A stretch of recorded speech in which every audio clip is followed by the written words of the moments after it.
Hey everyone, thank you for tuning in and thank you for your intention to share a 15-minute guided breathing practice on this book, The Presence Process by Michael Brown. So some of you might have come here through the title and through reading the book, probably being quite familiar with the book also, and maybe looking for support in the breathing practice. And for those of you who are new, welcome. My name is Mori.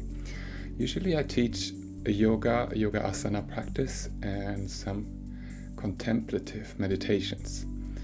Now for this meditation, we could call it a meditation, we are going to explore into the nature of emotions.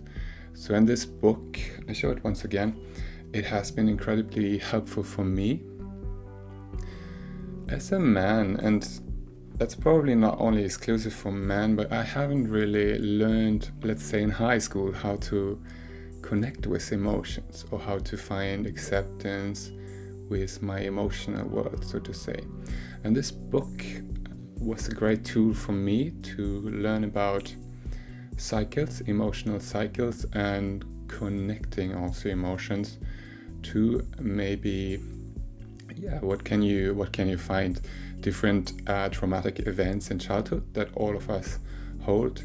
It's maybe a bit of a hard word, traumatic. It can be any kind of experience we had in childhood that kind of brings about some emotional imprint, Michael Brown calls it in the book. And to see those and to feel those, that is kind of the way this book develops. It's beautiful to actually know that the secret is to simply feel the emotions. So there's not a whole lot of psychology involved or mending with the emotions, having to fully understand everything or go back into the reliving of the emotions or of trauma, but to actually have this breathing tool at our hands, at our disposal to really be there, be present with emotions.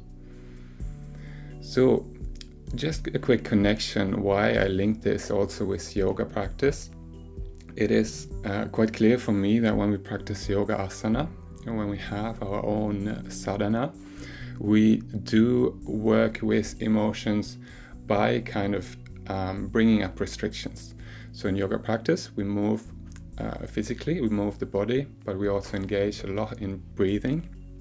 And what that does is it brings all the stuck parts, often like we have hips, lower back issues, and there's often stuck emotions. These are kind of loosened by yoga practice, and then they come up and we experience new challenges. Often people also draw out of yoga exactly for that reason. It's very intimidating facing our emotions often, especially if they're very deep. We can have a lot of buried emotions, deeper stuff going on, and then it's often a choice to withdraw or to actually suppress again the emotions. But that's not a healthy choice, of course. So what this book did for me was to actually give a pathway of establishing more and more trust in simply being able to engage in emotions. Not so much engage maybe, but just rest with emotions also. Be with them, be very compassionate, and then they resolve by themselves. So not so much a doing, but more a being with the emotion, with what is present.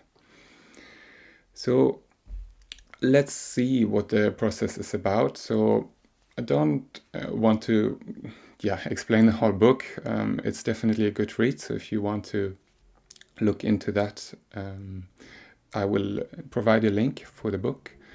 And the breathing practice or the process is developed over 10 weeks in this book. And Michael Brown calls it consciously connected breathing in the book. I myself know it also as circular breathing, and it's pretty straightforward. It only means that we engage in breathing without pauses. So there is no gap in between the exhale and inhale, and no gap in between the inhale and exhale.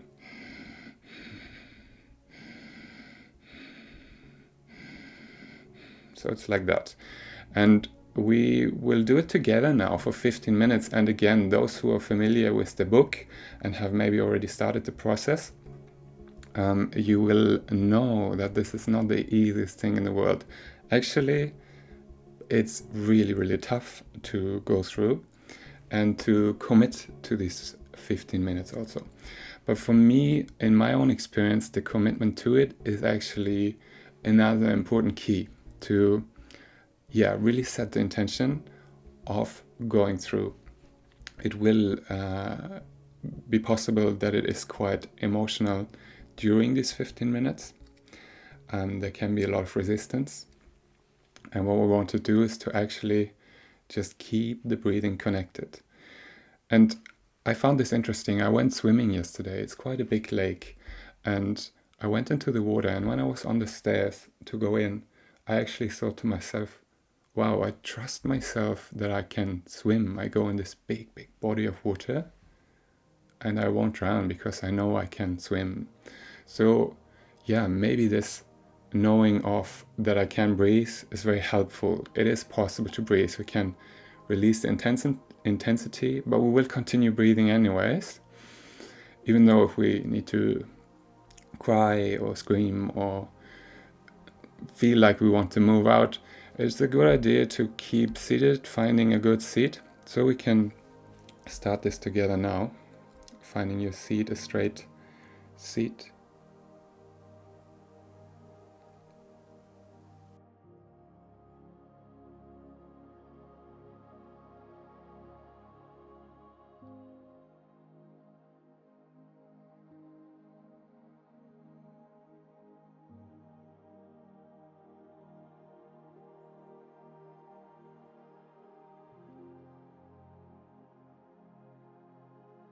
Let's begin connecting our breathing.